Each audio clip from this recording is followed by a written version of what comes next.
Hello, my name is Kenny Boris. I'm a cultural liaison from the Santa Rosa Renteria Tachi Yokut Tribe.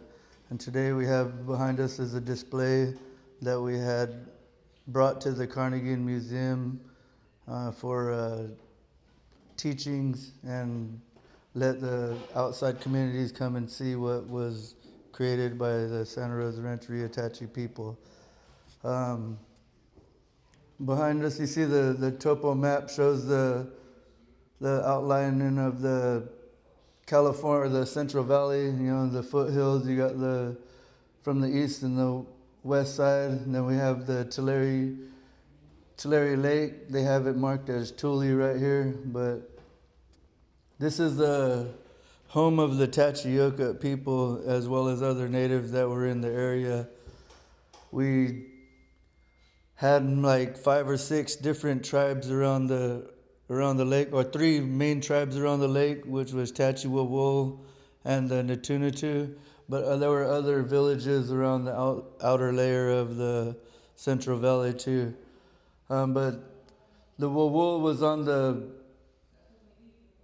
northeast of the Tulare Lake, and then you had the Natunutu was on the west side or the east side of the Tulare Lake, and then the Tachi were on the southeastern part. And Tachi was the largest tribe that was around the largest freshwater lake west of Mississippi. So that lake we called Pa'ashi. Pa'ashi was a name that we had given the lake because it was so big you couldn't see across it. It just meant big water. We also call the ocean Pa'ashi too, because it's just a big body of water you can't see across. And in the Central Valley where we resided, there was a lot of marshland. There was a lot of tule reeds. There was a lot of plants that we utilized as native people. We had an abundance of everything out there, right along with animals. We had tule elk. We had dire wolves. We had every animal that was there, or every animal that was around there. They were all a part of our history. So over here we see a mud duck. The mud duck is its original name is Tachi. That's who we named ourselves after. The mud duck was one of the birds that stayed around the lake, and the lake provided everything for it as well. The birds, they all left for winter. They all flew south for winter. Well, Tachi, the mud duck, it stayed with the lake. So that's one of the reasons why we named ourselves after Tachi, the mud duck. Today you see the coyote over here. That represents the strength and the adapt of one of the animals that had to endure the change of the environment as well, right along with us. So we honor the coyote in a good way and use that as one of our symbols today. But we see the tule reeds right here. This is a replica of a boat that we used to use on the lake. It's made of like 4 or 5 different bundles of tules, and they would bundle them all together, and it would allow the people to get on it and either float across the lake or go out into the lake to either hunt, fish, or just so they won't be wading in the water. And then we have right here, we have a mat that we used to use. Those were either made from different type of plants. We had deer grass. What's the other plants? I can't even think of the other plants right now. But we use a lot of the willow. The willow sticks are one of the plants that we use to make our huts. Those were the frames of our huts. The string was made out of a natural plant that was weaved by our people, and they would make the strings to hold things together. our baskets. This is a miniature replica of a traditional basket that was created by our people, and those were for babies. Witsep, we call them, the baby baskets. These are basically a lot of the things that we use. So they made little baskets. They made different type of baskets out of the tule reed. We had some shell right here that was traded. We did a lot of trading. Our people were one of the main people around the lake, so everybody used to come and trade resources from the lake. Over here we have a picture showing the trading that we did back in the days. So we would go and get different materials, and they would bring shells, they would bring beads, and we would trade basket material or baskets, furs, just different things. We also traded language. We traded songs. We traded a lot of our things for theirs. We wasn't about keeping anything for ourselves. We made sure that once we found something or had something that other people would be able to use, we would let them utilize it too. Our thing wasn't to hoard anything. Our thing was to make sure we share and help our neighboring tribes. But our people, we lived on the western and northern shores of Pa'ashi. Our ancestors, they endured a lot, with the colonization, with the pre-contact. We had everything. All of our people were allowed to gather, hunted, had traditional ceremonies. We had gatherings with neighboring tribes. A lot of our people, once things started happening, contact, for instance, our people started getting sick. They brought over diseases. They brought things that our people's medicines weren't used to dealing with. Our ancestors, they used the different types of medicines, but the diseases and the things that they had brought over, we didn't have anything for it.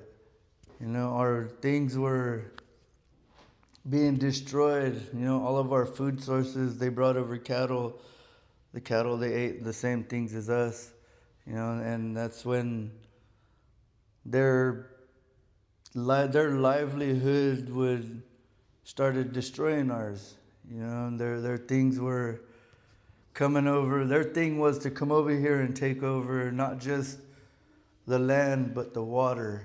They started diverting water and for farming and agriculture. Not thinking about our people. But as that was happening, they were taking our people. They were putting them in missions. And in the missions there were different things that were, you could say, killing our people. They were being abused, they were being starved, and basically being converted. If we weren't speaking an English language, we weren't considered human. They were basically wanting us to be what we weren't. We weren't allowed to be our traditional selves anymore. Our people were trying to get out of those places, and once they would escape, they would run back to the lake. They would run back to Pa'ashi because that was their home. They knew their way around it. They knew what was in it. They knew the things that it was providing for them. And then once they started getting the natives and putting them in missions, and the Spanish era, they could say it is, but the Spanish era, once that started, it started doing a lot of things to our people. They were mistreating them and basically pushing us out of the way from the water. And then comes along the gold rush. That's another traumatic thing that has happened to our people. Our people started being hunted. They had a bounty on all the Native Americans' heads. Men, women, and children. This is, we figured that we were in the way of them, and they were trying to get rid of us. So the way that they got rid of us and our culture and all of our history and everything was to get rid of our children. So they were taking the children, and if you weren't being converted over to a Christian, you're being killed. So the bounties on our heads were, I think it was like $2, for men, women, and children. They would take the ears, scalps, and the body parts to the state capitol in Sacramento, and they would hang them up there.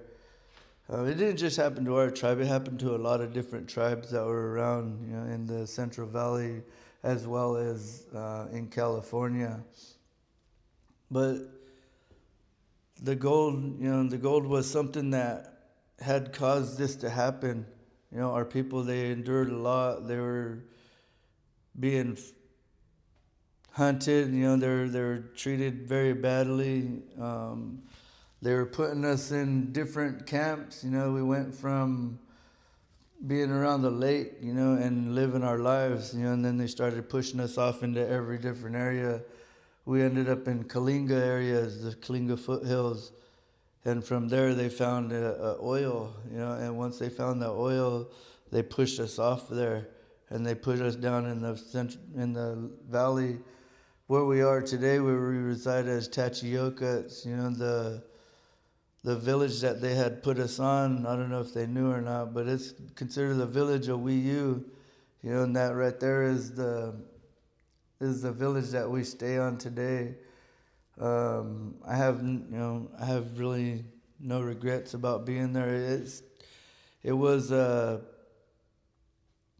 not a very good place where you could grow good things, because the ground was very salty and the environment wasn't that good. But being where we are today, we were allowed to teach our children. The lake was right there. Once the lake had returned, we were able to tell them about the lake being the home of our people. These are things that we weren't taught in school. It was not taught to us that we were around in the Central Valley. As we were going to school, they were basically trying to teach us that we were saved by certain people and certain things, not understanding that our ancestors and our elders, they knew the real stories, and one day they would teach us and tell us. But it's all up to you to understand these things. It's up to you to take the initiative and to continue these stories that were taught to us. The lake, like we said before, it's a home. It was who we were and who we are today. We are Pa'ashi. We're Yokuts Pa'ashi, people from the Tulare Lake. And the stories that we heard about it makes a lot of sense. They make a lot of sense today as why they wanted what we had, because it was a lot, and now today we sing songs, we dance, we bringing back a lot of our traditional things that were once taken away from us. And we sing for this water. This water is one thing that we try to honor in a good way, because if it wasn't for this lake, this water, nobody would have ever came. Nobody would have ever been here if there wasn't an abundance of life and great resources. This is what we try to pass on and let people understand. Once we get that across, and once we get the people to understand that the water that was once here is the reason why people are here today. So water is the main thing that people want to take control over. Once you take control over the water, you take control of the people. So our stories of Tachi people is something that I will continue to tell. I'll continue to let people know. I'm an educator. I'm the liaison. help teach with the language, the culture, and the history. Started from the youth to adults. We're about helping people, educating them to understand who we are. Hello, my name's Robert Jeff. I'm the Vice Chairman of the Santa Rosa Rancheria Tachi Yokut Tribe. I come here in a good way to the Carnegie Museum here in Hanford, California, to give you guys a little bit of knowledge of what you guys are seeing behind me here, which is the display of the Tulare Lake, which the tribe calls Pa'ashi. A lot of you guys are aware that in 2023, Pa'ashi came back to us and really awakened our spirit. It really fulfilled our hearts and made us aware that we need to start getting out there and talking about our opinions about the lake and what it provided for us and how important it is to us as a tribe, so that our kids and our elders can be enlightened again by what it provides. So in 2023, once the lake came back, I took it upon myself to really start getting our community together, to start going out there and making our offerings, saying our prayers, and giving back to the land a little bit. And I say giving back to the land is we want to go out there and just start throwing our offerings all over the lake. And once that started happening, people started seeing it. It was in LA Times, and people wanted me to get out there and start speaking. I ended up getting invited to the State of the Basin in Tulare, California. I spoke there in 2023 about, the tribe's view of the lake and how the lake for us was a good thing. It wasn't something that we seen as devastation. It wasn't something that we seen as something that we need to control. We seen it as a blessing. We seen it as a cleansing. We seen it as a spiritual awakening for our people. But a lot of the residents here in Kings County, they're the ones that seen it as devastation. They're the ones seeing it as crop loss. They seen it as a bad thing. And I really wanted to get out there and give the tribe's opinion about, how we seen it. And it really caught on. I really got a lot of people's attention. I was able to meet Jack Schwartz here last year, and we began dialogue to start creating what you see here in this museum, which turned out to be a really beautiful display, and I'm really honored and grateful to be able to be a part of it, So I worked with our culture department team, and they were able to put together this beautiful display that you see behind me, and it really highlighted, who we are as Tachi people, and who we are as Tachi people is we're lake people, we're not casino Indians, that's just what we were forced to become. This lake right here that you see behind us provided everything for us. We got our food from it, we got our housing materials from it, we got everything that we needed to live a good life off of this lake, and that's what we've been telling people, that that's what this lake provided for us, and the importance of it, the spiritual value that it had of it. When you think about the Garden of Eden, that's what this lake was for us. It gave us everything, and that's what we wanted to highlight here. We wanted to just show a little bit about what it did provide us. You see the tule mat here. You see the tule boat. You see the tule baby cradle behind us, and some of the baskets. The acorns. That lake and water on the land. That's what it provided for us, and that's what we lived off of. When we think about the lake and we think about the health of our people, that's what kept us healthy. Living off the land, being a part of the land, that's what kept us as healthy people. Today, our bodies still haven't even adapted to a lot of the food that was forced upon us, a lot of this processed food that was given to our people. Once all this was removed away from us, we were forced to get rations from the government that really took its toll on our bodies and started creating a lot of illnesses for our people. So you start thinking about diabetes and heart disease and all these high blood pressure and, a lot of these illnesses that people get from eating this bad food. Our people's bodies haven't been able to process it in the right way, and we're getting sick at a higher rate than a lot of other races. So, it's really taking its toll on us, and we're really trying to find a way to get out of that, get out of that state, because we want to make sure that our people are healthy. So when this lake came back, it really it really highlighted what we know we need to do to try to figure out a way to get our people to find some kind of balance in, our Tachi way of life and this American way of life. Because I always feel like if we would have blended those knowledges from the beginning, we'd be in a whole better position today as Americans. If we would have blended our knowledges together instead of one trying to dictate the other, we'd be in a whole better place than we are in now. But that's what we're trying to figure out now is how, how we could get a piece of this back. But what you see here is photos and pictures. But I think the biggest part of this display is that it was created by our people. Meaning that we're still here. We're still here upon this land. We're still here to want to protect it. We're still here to want to be a part of it, and be a part of Kings County. For a long time, I felt like we were stuck on our rancheria, and we just, we were just there. But now, for me, I'm all about building relationships. So when Jack came up to ask me if we could do something like this, it made me feel good that people were reaching out to the tribe now, asking us for help or asking us to be a part of, because we are a part of this big community. And when you think about Native people, you think about the connection that we have not only with the land, we have that same connection with people, and we're all, like we say, we're all related.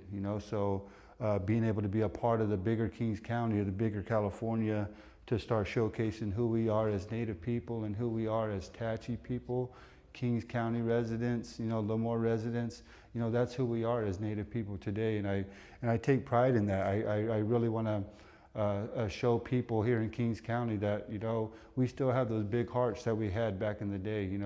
Even though we were stuck on that rancheria and we were just trying to survive, we still got big hearts for all people, all things, all living things.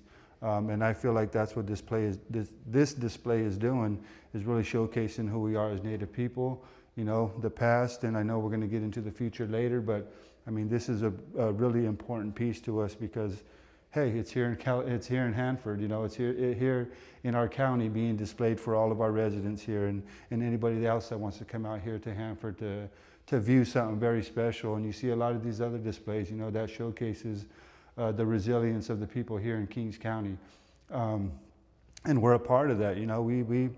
Our people were farmers. Our people, helped provide to create what you see today as well. So, that's what this really highlights today.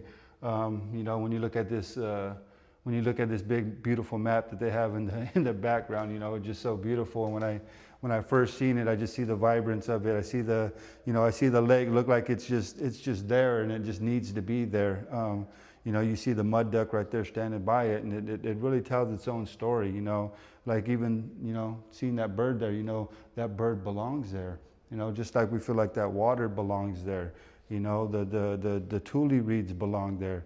We as people, we belong there, and we also need to have that to be a part of the land again, because there's a lot of issues when you start thinking about how that water was removed.